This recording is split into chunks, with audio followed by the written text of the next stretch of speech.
Bismillahirrahmanirrahim. Assalamualaikum warahmatullahi wabarakatuh. Alhamdulillah. Alhamdulillah hamdan katsiran thayyiban mubarakan fih kama yuhibbu rabbuna wa yarda. Asyhadu alla ilaha illallah wahdahu la syarikalah wa asyhadu anna Muhammadan abduhu wa rasuluhu la nabiyya ba'dah. Allahumma sholli wa sallim wa barik ala Muhammad wa ala alihi wa sahbihi ajmain amma ba'du. Jamaah Masjid Anas rahimakumullah, kita panjatkan puja dan puji syukur kehadirat Allah Subhanahu wa taala atas nikmat dan karunia-Nya di pagi hari yang cerah ini, agak sejuk hujan ya. Iya, dingin-dingin. Kita masih diberi kesempatan untuk insya Allah mendapatkan ilmu, pahala dan ampunan dari Allah Subhanahu wa taala. Salawat dan salam semoga tercurah kepada junjungan kita Nabi Muhammad sallallahu alaihi wasallam. Jamaah Masjid Anas rahimakumullah, kira-kira 30 menit ke depan kulsub pagi ini mengenai kunci-kunci surga. Bahasa Arabnya apa, Pak? Ada yang tahu? Kunci surga. Ya. Miftahul jannah. Ya. Memang ada banyak ya jalan untuk bisa masuk ke surga. Bahkan dijamin untuk bisa masuk surga. Tapi kita harus tahu bagaimana caranya dan apa yang harus kita bawa supaya bisa masuk dengan selamat. Kira-kira ada usaha ya Pak ya, kita untuk bisa memasukin surganya dengan membawa kunci-kunci surga. Jadi kalau ada seorang yang mau melamar kerja, kemudian dijamin, saya jamin kalau nilaimu 7, nanti pasti diterima. Nah kira-kira orang itu berusaha untuk mendapatkan nilai 7? Ya, pasti ya, karena dia dijamin. Nah Allah itu juga begitu. Allah menjamin surga bagi hambanya kalau yakin dan beriman. Jadi ini artinya stressingnya pada akhirat Pak, karena surga adanya di akhirat. Bagi orang mukmin surga itu di akhirat, bagi orang kafir surganya di dunia. Ad-dunya sijanul mukminin wa jannatin kafirin. Nah di awal-awal surat Al-Baqarah kita diberi informasi oleh Allah, seolah-olah kita mau nggak mau seperti dipaksa Pak, harus yakin, percaya sama akhirat. Ya. Di awal surat Al-Baqarah itu Alif Lam Mim, hanya Allah yang tahu maknanya ya. Dzalikal kitabul la raiba fihi hudalil muttaqin. Quran ini tidak bengkok, tidak ada keraguan, petunjuk bagi orang yang bertakwa. Alladzina yu'minuna bil ghaibi wa yuqimunas sholata wa mimma razaqnahum yunfikun. Yaitu mereka yang percaya, yang beriman kepada yang gaib, lalu melaksanakan sholat dan menginfakkan sebagian hartanya yang diberikan kepada mereka. Nah ini Pak, waladina yu'minuna bima unzila ilaika wa ma unzila min qablik wa bil akhiratihum yuqinun. Dan mereka yang beriman kepada Al-Quran, yang percaya kepada Al-Quran yang diturunkan kepada Muhammad dan kitab-kitab yang diturunkan sebelum engkau, dan wabil akhiratihum yuqinun, dan mereka yakin akan adanya akhirat. Di atas tadi beriman Pak, ya, beriman kepada Al-Quran yang diturunkan. Sekarang yakin. Apa nih bedanya beriman sama yakin, Pak? Sama-sama percaya kan, Pak? Alladzina yu'minu, mereka yang beriman. Wabil akhiratihum yu'inun, mereka yakin, mereka percaya dengan adanya akhirat. Apa Pak bedanya beriman dan yakin ini, Pak? Ada perbedaan nggak, Pak? Kalau beriman itu boleh jadi ada zon, Pak. Ada keraguan. Ya. Kan ada orang yang beriman itu ragu, Pak. Benar, Pak. Tapi kalau yakin pasti, Pak. Yakin itu pasti. Nggak ada keraguan lagi, Pak. Mutlak, artinya mutlak, yakin. Yakin itu di dalam Al-Quran banyak sekali. Misal di surat Al-Hijr, Pak, surat 15 ayat 99 itu, Pak. Di situ di akhir surat itu ayatnya berbunyi wa'bud rabbaka hatta ya'tiyakal yakin. Ada yakinnya, Pak. Al-yakin di situ diartikan maut. Maut itu pasti. Makanya yakin itu adalah kepastian. Nggak ada ragu, pasti itu. Makanya antara beriman dan yakin itu walaupun sama-sama percaya, tapi kalau yang beriman masih ada keraguan, bisa ada yang keraguan, tapi kalau yakin udah pasti.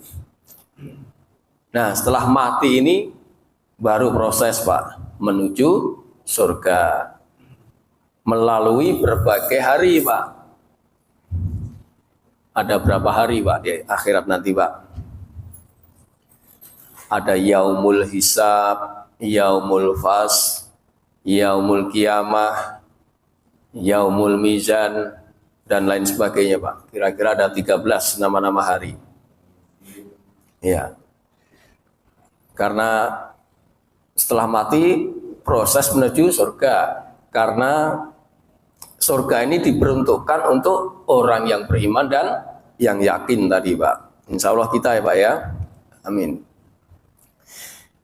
Nah, orang yang beriman itu dan orang yang yakin itu dikabarkan bahwa mereka disediakan surga. Nah, ini kaitannya, Pak, dengan kunci-kunci surga ini. Tapi sebelum dapat kunci surga, dia baru dapat kabar dulu, Pak, bahwa dia akan disediakan surga. Al-Baqarah 25 itu, Pak. Ini masih di awal surat. Wa basyiril ladzina amanu wa amilus sholihati annalahum jannatin tajri min tahtihal andar, dan seterusnya, Pak. Ya, Pak Jul, apa artinya, Pak Jul? Dan sampaikanlah kabar gembira. Nah, ada kabar gembira nih ya. Kepada siapa? Kepada orang yang beriman dan yang berbuat kebajikan. Bahwa untuk orang yang beriman dan yang berbuat kebajikan itu disediakan surga-surga yang mengalir di bawahnya sungai-sungai dan seterusnya. Jadi alhamdulillah kita yang sudah beriman, yang sudah mengerjakan amal baik, sudah diberi kabar akan adanya surga, disediakan surga. Kira-kira dengan kabar ini seneng nggak, Pak? Nah, diem aja ini. Seneng nggak ada kabar gembira ini? Ya, ya harus seneng, Pak. Makanya di hari-hari kita nggak usah sedih, Pak. Ya, nggak usah kecewa karena udah ada kabar gembira kok. Ya. Setelah mendapat kabar gembira, kita diperintah oleh Allah untuk meraih surga itu, Pak. Kenapa diperintah? Yang tadi, Pak, karena sudah disediakan. Sebagaimana Allah berfirman dalam surat Ali Imran ayat 133 itu, yang Bapak sudah kenal semua nih. Wasari'u ila maghfiratim mir rabbikum wa jannatin arduhas samawati wal ard uiddat lil muttaqin. Dan bersegeralah ya, diperintah untuk bersegera mencari ampunan dari Tuhan dan mendapatkan surga yang seluas langit dan bumi. Ya, disediakan bagi orang-orang yang bertakwa. Bertakwa di sini tadi masuk kategori orang yang beriman dan mengerjakan amal soleh, masuk kategori orang bertakwa. Jadi selain kabar gembira, lalu diperintah, kemudian kita dianjurkan, Pak, dianjurkan untuk meminta, berdoa. Ini diajarkan oleh Rasulullah SAW. Beliau bersabda, "Idza sa'altumullah wasaluhul firdaus." Jika kalian meminta sesuatu kepada Allah, maka mintalah surga firdaus. Wa innahu awsatul jannah wa a'lal jannah. Karena surga firdaus itu ada di tengah-tengah dan paling tinggi. Wa fauqahu arsur rahman wa minhu tafajaru anhar. Di atasnya adalah ars milik ar-Rahman. Darinya mengalir sungai-sungai dari surga. Hadis riwayat Bukhari. Jadi ketika kita berdoa, selipkan, Pak, doa ini untuk meminta surga firdaus. Siapa tahu, Pak, terkabul ya. Jadi selipkan aja, ya Allah, aku minta kepadamu surga firdaus. Ya. Terus kemudian setelah mendapat kabar gembira, diperintah dan kita dianjurkan untuk berdoa, meminta, maka selanjutnya kita itu sebenarnya sudah dijamin, Pak. Wah, ada jaminan nih, lebih tegas lagi nih, Pak. Ada jaminan bahwa kelak kita itu pasti masuk surga. Ini jaminan Rasulullah ini.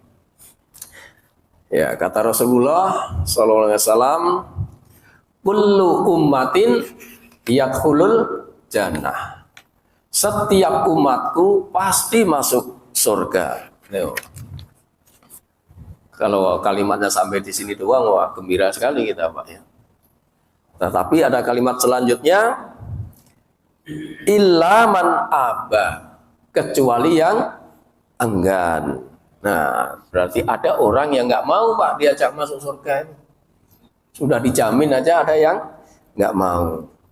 Maka ketika Rasulullah menerangkan ini, sahabat bertanya, "Ya Rasulullah, waman ya'ba?" Wahai Rasulullah, siapa yang enggan itu? Maka kata Rasulullah, "Man ata'ani dakhalal jannah, wa man asani faqad aba." Barang siapa yang taat kepadaku, ia yang masuk surga. Tapi barang siapa yang durhaka kepadaku, maka ia yang enggan. Ya. Jadi tinggal pilih, Pak. Kita udah dijamin, tinggal pilih kita mau taat atau mau durhaka. Kalau taat pasti dijamin masuk surga. Ya. Nah ini dikasih kabar gembira, diperintah, dianjurkan, dijamin, Pak. Nah, dengan 4 ini tentu ya kita sudah dimotivasi, Pak ya. Dimotivasi untuk bisa meraih surga. Nah, sebelum masuk surga, ini kata ulama, kita itu diberikan, ini bahasa majas ya, diberikan kunci, Pak. Walaupun diberi kunci, kalau Allah belum memberi rahmat, pasti belum masuk surga. Tapi kunci itu perlu. Kalau kita mau masuk pintu dikunci, kita bawa kuncinya. Kalau tuan rumah belum mengizinkan, nggak boleh masuk, Pak. Tapi untuk bisa diizinkan masuk, harus membuka dengan kunci. Nah, ada faktor-faktor pendorong untuk mendapatkan kunci surga. Sebagaimana judul tadi, apa saja? Satu, beramal soleh dalam keadaan beriman, Pak. Ini pasti, Pak. Allah berfirman dalam surat An-Nisa 124, Pak.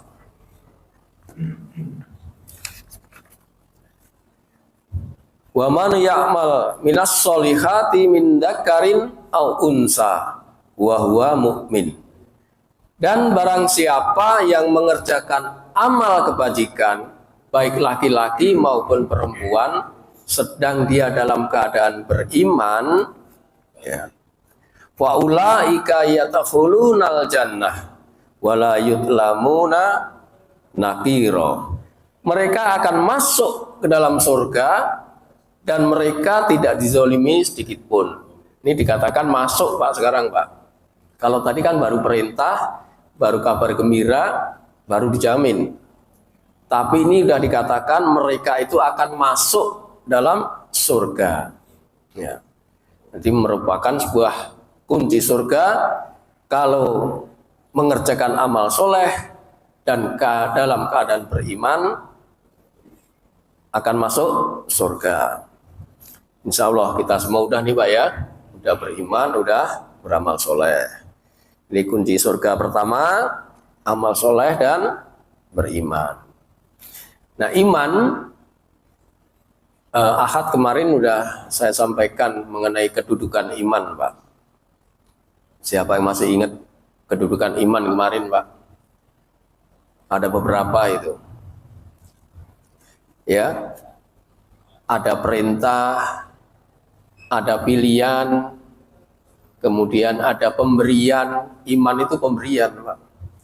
Iman itu juga atas izin Allah, dan iman itu sebagai pengakuan.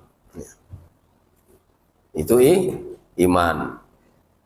Sedangkan amal soleh adalah semua perbuatan baik dan benar. Baik dan benar, ya, Pak, ya, berdasarkan tuntunan, bukan hawa nafsu atau persangkaan. Ini juga sudah saya sampaikan kan di kira-kira 3 ahad yang lalu mengenai bab perintah dan larangan. Kalau ingat, ya, Pak, ya. Jadi yang pertama, beramal soleh dalam keadaan beriman. Kemudian yang kedua, yaitu jihad dan sabar. Ini ada di surat Ali Imran ayat 142. Kata Allah, am hasibatum an tadkhulul jannata walamma ya'lamillahu alladzi najahadu minkum wa ya'lamus sabirin wa ya'lamas sabirin. Apakah kamu mengira bahwa kamu akan masuk surga? Kira-kira kita mengira akan masuk surga? Padahal belum nyata bagi Allah. Allah Maha tahu, tapi belum nyata bagi Allah orang-orang yang berjihad di antara kamu, dan belum nyata orang-orang yang sabar. Ali Imran 142, Pak. Ya. Jadi kalau udah ada jihad, ada sabar dalam diri seseorang, maka pasti masuk surga. Jihad ini maknanya ada beberapa, Pak. Di antaranya jihad sebagai perjuangan, bisa diartikan juga dalam peperangan, berjuang, ya. Kemudian bisa juga jihad itu artinya sungguh-sungguh, Pak, serius. Jihad juga bisa dengan harta dan jiwa. Ketika ada bencana nih, sekarang ada bencana, orang yang turun langsung ke medan bencana, membantu korban, mendirikan tenda, dapur umum, dan sebagainya, itu bisa dikatakan jihad dengan jiwanya. Sedang jihad dengan hartanya itu bisa memberikan infak atau sedekah. Ya. Jadi kedua jenis jihad ini, ya baik harta dan jiwa ini merupakan suatu keuntungan besar Pak, karena telah melakukan bisnis dengan Allah, melakukan perdagangan dengan Allah. Ya, Allah katakan dalam surat As-Saffat ayat 10 Pak, surat ke-61 ayat 10 dan 11. Ya ayyuhalladzina amanu hal adullukum ala tijaratin tunjikum min adzabin alim. Wahai orang-orang yang beriman, maukah kamu aku tunjukkan suatu perdagangan, suatu bisnis yang dapat menyelamatkanmu dari azab. Apa itu yang mau ditunjukkan? Kalau kita mau, jawabannya ya ayat 11-nya. Tu'minuna billahi wa rasulihi wa tujahiduna fi sabilillah bi amwalikum wa anfusikum. Ya. Yaitu kamu beriman, tadi udah beriman pada Allah dan Rasulnya, dan berjihad di jalan Allah dengan harta dan jiwamu. Ya. Jadi jihad tadi dengan harta dan jiwa ini merupakan sesuatu yang akan menyelamatkan kita dari azab. Ini bisnisnya dengan Allah itu seperti itu. Maka dikatakan zalikum khairul lakum in kuntum ta'lamun.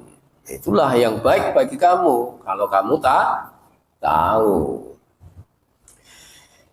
Nah, selain jihad tadi sabar Pak ya. Sabar itu yang utama ketika mendapat musibah tidak mengeluh.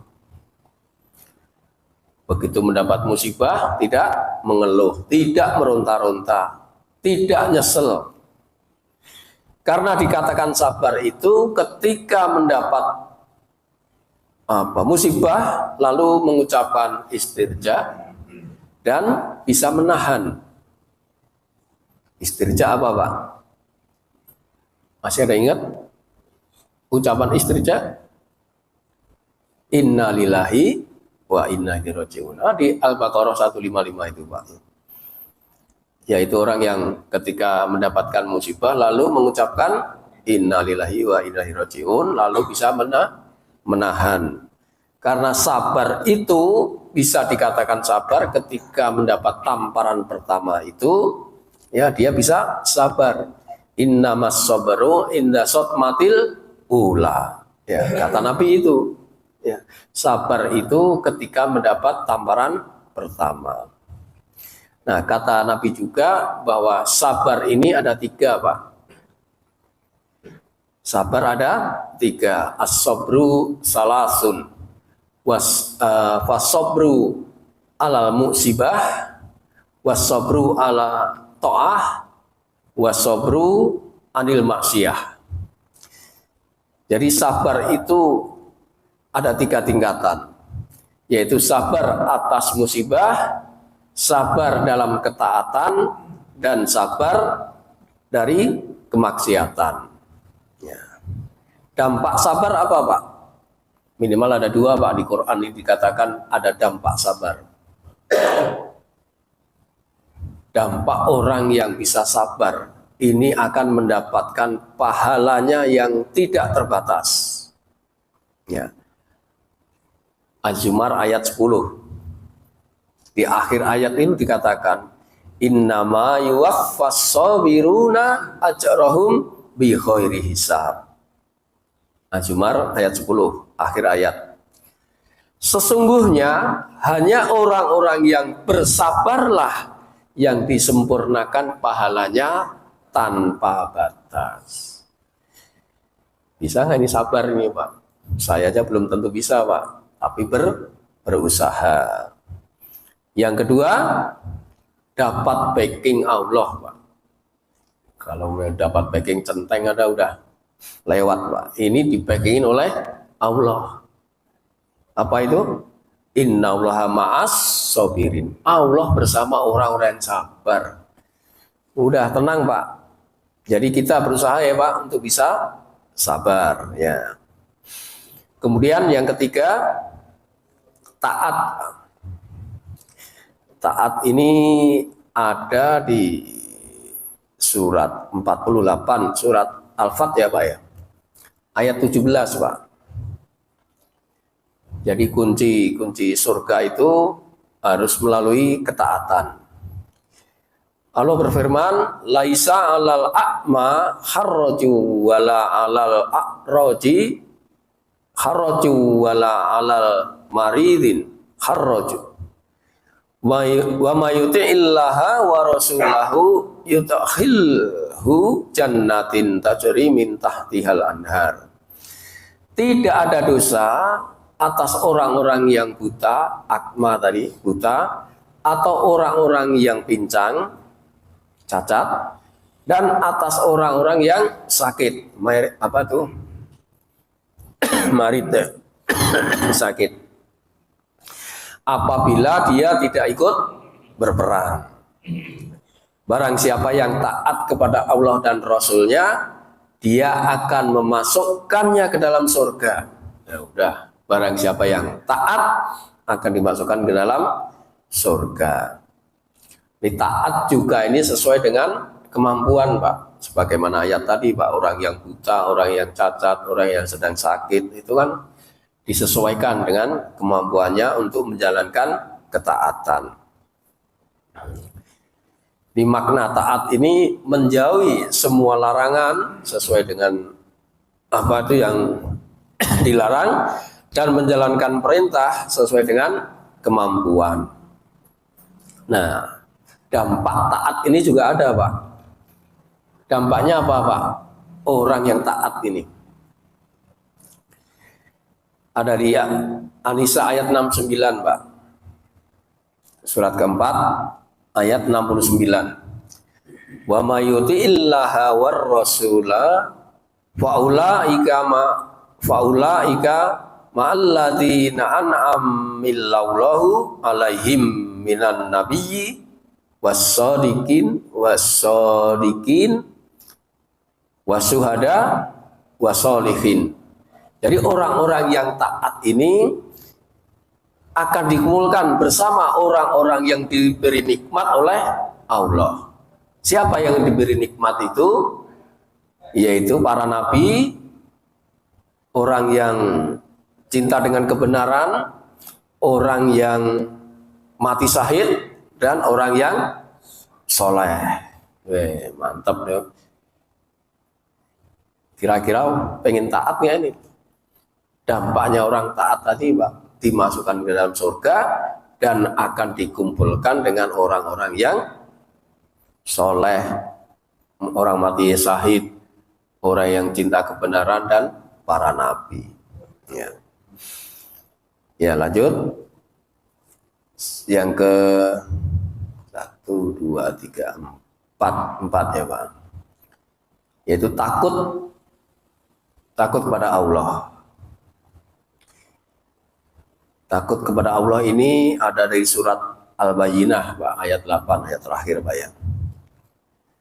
Jazaohum inda rabbihim jannatu adnin tajri min tahtihal anhar khalidina fiha abada radhiyallahu anhum wardu'an dzalika liman khasya rabbah. Ini kalau yang ada tahu artinya Pak, resep banget ini Pak. Jadi balasan mereka di sisi Tuhan itu adalah surga Aden yang mengalir di bawahnya sungai-sungai.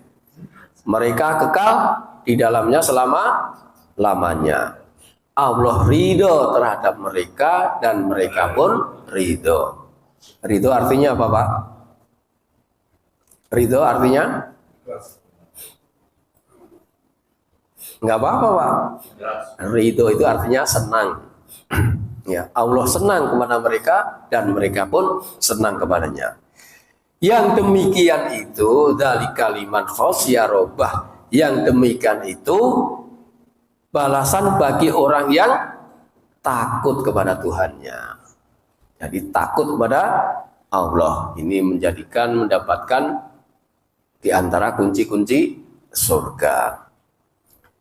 Nah, praktek takutnya gimana nih Pak? Praktek takut kan kita takut itu kata kepada Allah tadi, Pak. Balasannya udah jelas. Bukan sembunyi, Pak, ya, takut, Pak, ya. Prakteknya banyak tentu. Tapi saya sampaikan ini 3 atau 4 aja, Pak. Pertama, bisa menahan hawa nafsu. Ini juga tidak gampang, karena memang nafsu itu diberikan kepada kita, ya. Tapi kalau kita bisa mengendalikan hawa nafsu, maka inilah yang dikategorikan takut kepada Allah. Jadi praktek takutnya kepada Allah diantaranya adalah bisa menahan hawa nafsu. Surat 79 An-Nazi'at 40 dan 41, Pak. Wa amma man khafa maqama rabbih wa nahan nafsa 'anil hawa. Dan adapun orang-orang yang takut kepada kebesaran Tuhannya dan bisa menahan diri dari keinginan hawa nafsunya, betul kan, Pak? Wa innal jannata hiyal ma'wa, maka sungguh surgalah tempat tinggalnya.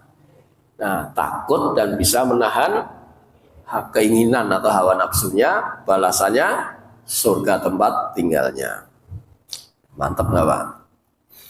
Jadi kalau masih sering marah-marah, gampang emosi, nggak seneng sama orang, itu semua adalah perbuatan yang dilakukan dengan hawa nafsu. Jadi harus sebisa mungkin diusahakan untuk menghindari, Pak. Sebab orang yang punya rasa takut ini, Pak, ketika dia mau melakukan suatu perbuatan, suatu tindakan, itu mereka hati-hati sekali, Pak. Ini cirinya, Pak. Ini Allah katakan dalam surat Al-Mu'minun ayat 57, Pak. Mereka sangat hati-hati ketika melakukan suatu perbuatan. Al-Mu'minun surat ke-23 ayat 57. Innalladzina hum min khasyati rabbihim musfikun. Sungguh orang-orang yang karena takut azab Tuhannya, mereka sangat berhati-hati. Ya. Itu praktek dari contoh pertama, yaitu menghindari meminimalisir hawa nafsu, ya, dan kemudian berhati-hati. Kemudian yang kedua contohnya yaitu menjauhi dosa-dosa besar, Pak. Insya Allah kalau kita semua mau udah ini, Pak, ya. Allah katakan surat An-Nisa ayat 31. In tajtanibu kaba'ira ma tunhauna anhu nukaffir ankum sayiatikum wa nudkhilkum mudkhalan karima. Jika kamu menjauhi dosa-dosa besar di antara dosa-dosa yang dilarang mengerjakannya, niscaya Allah akan hapus kesalahan-kesalahanmu dan kami masukkan kamu ke tempat yang mulia, yaitu surga. Jadi harus bisa menghindari dosa-dosa besar. Dosa besar yang paling besar apa, Pak? Yaitu syirik. Zina, khamr, kan kita udah insya Allah nggak semua itu, Pak, udah bisa menghindari, ya. Lanjut, kemudian contoh yang ketiga yaitu kita bisa berhubungan baik dengan Allah dan bisa berhubungan baik dengan manusia. Apa itu bahasa hablum minallah, hablum minanas. Ya ayuhan nas, wahai manusia. Ini yang disuruh manusia semua, Pak, bukan orang mukmin aja. Afsus salam, tebarkan salam. Wa at'imut ta'am, berilah makan. Wasillu arham, sambung silaturahmi. Wasallu billaili wan nasu niyam. Nah, ganjarannya sholat malam di waktu manusia lain tidur. Lalu upahnya apa ini? Ganjarannya tadkhulul jannah bisalam. Kamu masuk surga dengan selamat. Ya, masuk surga dengan selamat. Hablum minallahnya apa itu, Pak? Yaitu sholat malam tadi, Pak. Kan tadi hablum minallah, hablum minanas. Ya, kemudian hablum minanasnya afsus salam, tebarkan salam. Kita bertemu, saling mengucapkan salam. Kemudian wa ta'imut ta'am, yaitu memberi makan. Maka kalau ada kajian nanti ada gorengan, nah itulah. Ya. Masuk itu Pak kategori Pak, memberi makan gitu ya. Kemudian wasilur arham, nyambung silaturahmi. Jangan sampai ada permusuhan lah, itu aja Pak. Ya, itu hablum minanas. Jadi ada dua, berhubungan baik dengan Allah dan manusia. Maka tadkhulul jannah bisalam, masuk surga dengan selamat. Contoh yang keempat yaitu jujur Pak. Nah ini jujur ini juga udah berat ini Pak, di zaman akhir ini jujur menjadi barang mahal Pak. Ya, artinya sedikit sekali orang yang bisa jujur. Jadi pemimpin ada nggak yang 100% jujur Pak? Kira-kira ya. Dari RT sampai presiden aja Pak. Ya. Bukan semuanya nggak jujur, tapi nggak bisa 100% Pak ya. Jadi pedagang Pak, adakah yang jujur 100%?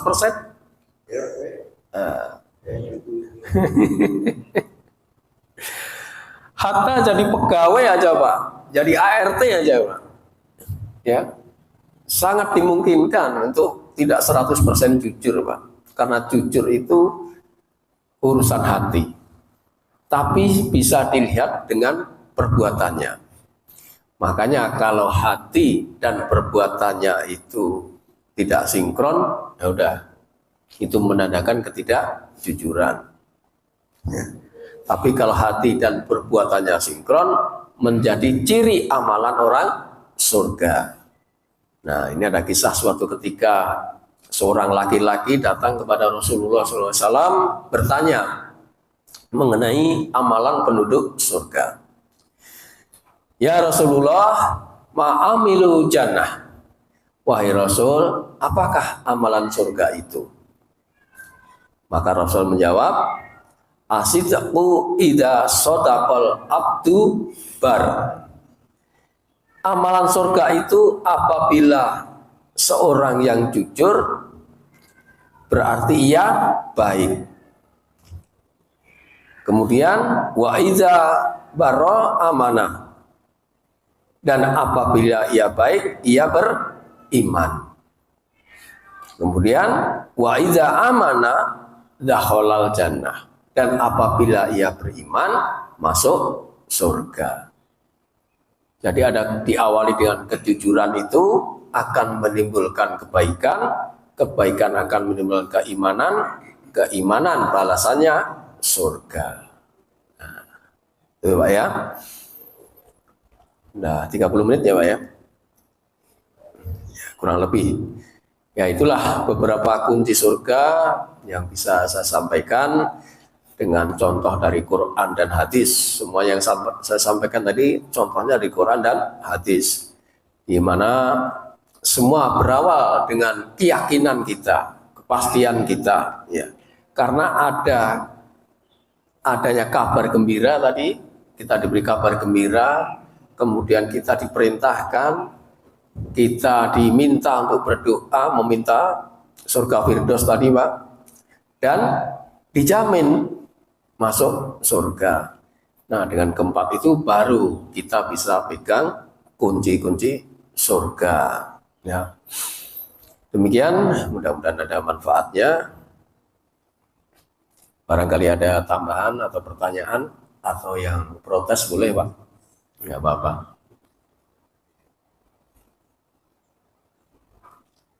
Ya Pak, silakan Pak. Tadi pada surat berapa ayat takut akan kebesaran Tuhan. Ya Al-Bayyinah. Sudah takut kepada Allah akan kebesarannya itu apa? Maksudnya kayak takut. Apakah termasuk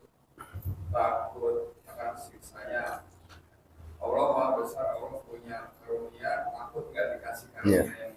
itu Ya, betul Pak.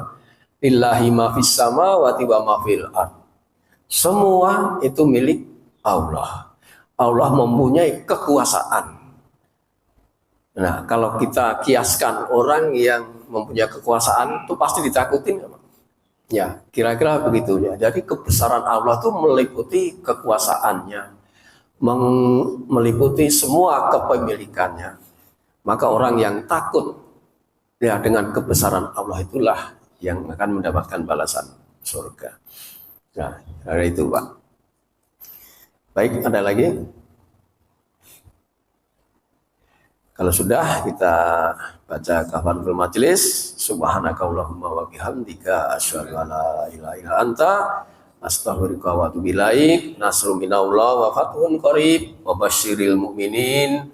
Billahi taufiq wal hidayah. Wassalamualaikum warahmatullahi wabarakatuh.